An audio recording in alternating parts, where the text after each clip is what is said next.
Welcome everybody, this is my intro video for Kinstretch. My name is Coach Nathan Barbosa. I am the Kinstretch and functional range conditioning / movement / joint specialist here at Greater Than Performance and Rehab in Dallas, Texas.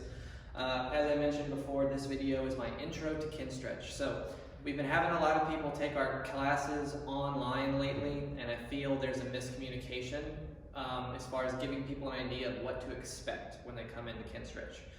So first things first with Kinstretch, this is a in range of motion joint specific training system. Kinstretch is designed to train the joint at the deepest parts, and then we train function from the inside out. So you might see similarities with Kinstretch and things like yoga and Pilates and maybe like some animal flow type movement practice type stuff. But Kinstretch is not a flowy practice for the most part. We do have sections toward the end of each class where we do go through movement patterns and we do things that are a little bit more similar to yoga. But one thing that makes Kinstretch different than most other practices is that we use tension to make sure everything functions the way it should, the way we want it to. So we use something called irradiation. So irradiation is basically flexing every muscle in the body except the target joint, typically, to get as much range of motion in a target area as possible. So we use irradiation in a couple different ways. We can use irradiation to make tissue work harder. So for example, if we want the shoulder to max out its effort, maybe doing shoulder flexion, we'll lay face down, and I'll have clients fight to lift their arm up off the ground as hard as they possibly can, as long as it's pain-free and safe. That's an example of high radiation in the joint. The most common example with irradiation in Kinstretch is we're actually going to use irradiation and this tension to solidify the body so we get the most out of the target joint. So that could be described as flexing the core, squeezing the legs, the chest, the opposite arm, everything, statues, and then we take the target joint, target arm, and we make that as loosey-goosey and buttery as possible as we move through. Now we do have a subtle bit of tension in that target joint, maybe 10, maybe 20%, so it is active, it is working, but there's way more tension around it, so that way we can make sure that this tissue does what we want it to do inside of here. And that's a way to combat compensation and ensure we make joints do what joints are supposed to do. Saying I like to use in Kinstretch often is we're here to make shit work nice. So, excuse my language, but that's the goal. Everything is designed to make tissue work better, make joints work better, so that you guys can have a limitless movement practice, ideally, at least that's the potential here, and you can do whatever you want, whenever you want, as you master your own body. Feeding off of the irradiation thing, another thing that's really important with Kinstretch is understanding closing angle joint pain, really closing angle pain, pressure, anything. So, a couple simple analogies here. So as we're using the elbow for an example, closing angle is going to be this angle right here. This is the closing arm, closing side. It is getting smaller. So closing angle stuff, if for any reason the closing angle produces a pressure or a pain that feels deep, that is something we have to avoid. Anything sharp, specifically, anything painful, we will 100% not work deeper into those ranges of motion. The elbow isn't exactly a great example of this. Most of the time people get elbow pain into extension. So even though this is a straight angle right here, this is the closing angle on this side for extension. Some people get pain in their elbows when they do that. Something to take note of. Hip flexion is a huge one where we see a lot of closing angle stuff. So hip flexion, if the thigh coming up to the chest, we can think of this as like a protractor type thing. As that knee comes up, this angle is going to get smaller. This is our closing angle. If something in the hip gets sharp, nasty, pinchy, anything, we work around that.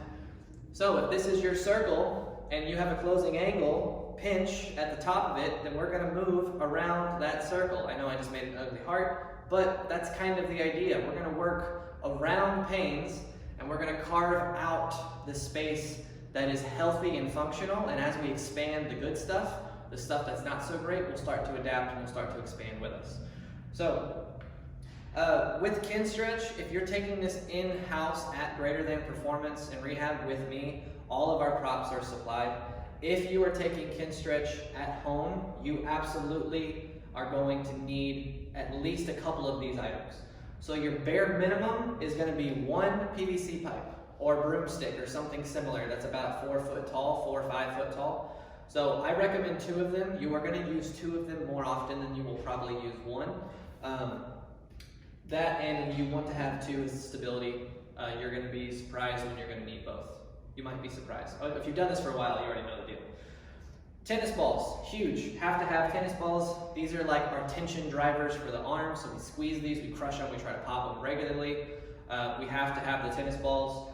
Softballs work as well. If you're somebody who's a grip strength guy, a rock climber, a weightlifter, a grappler, a Brazilian Jiu-Jitsu guy, MMA fighter, stuff like that, you probably want to have a little bit larger object to hang on to because your grip will get more work. So that's just extra icing on the cake for you guys. Tennis balls are a good place to start. Second is going to be, or third will be our yoga blocks. You absolutely have to have yoga blocks.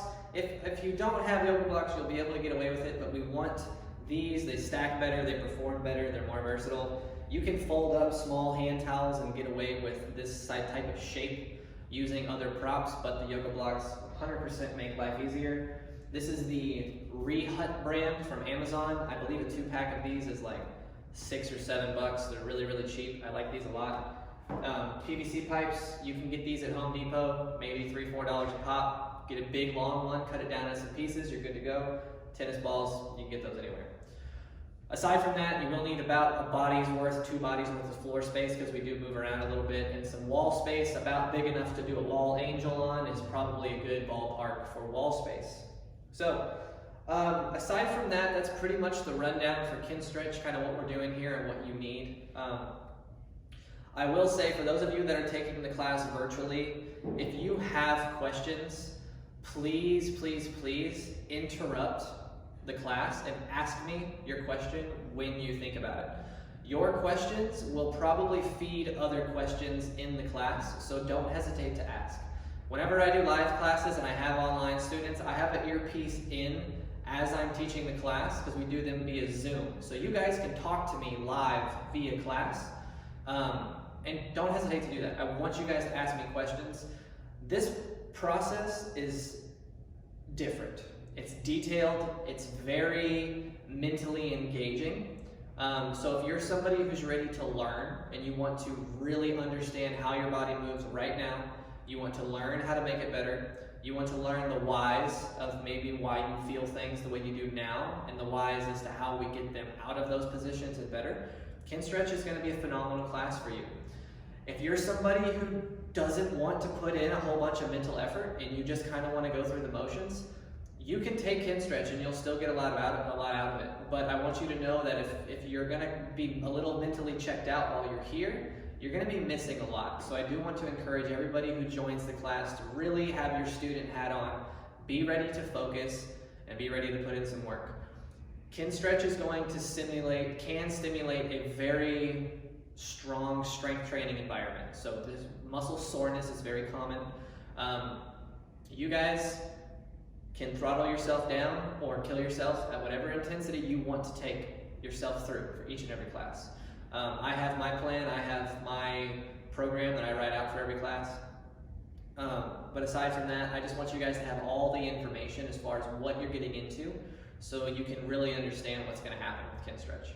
If you have any questions about this video or anything else, please message me directly. You can email me at yourphysiofix@gmail.com. That's yourphysiofix@gmail.com.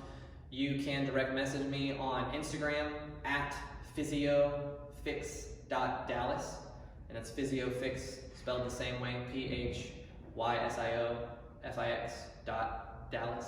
I don't know why I have to worry about that spelling. Any questions you have, message me, ask me about them. I'm happy to discuss anything at all with you guys when it comes to this stuff. From here, that's pretty much the rundown, guys. You need your props, you need your student hat on, you need to be ready to go, ready to learn, and be ready to feel some things you probably haven't felt before. Cramps are normal.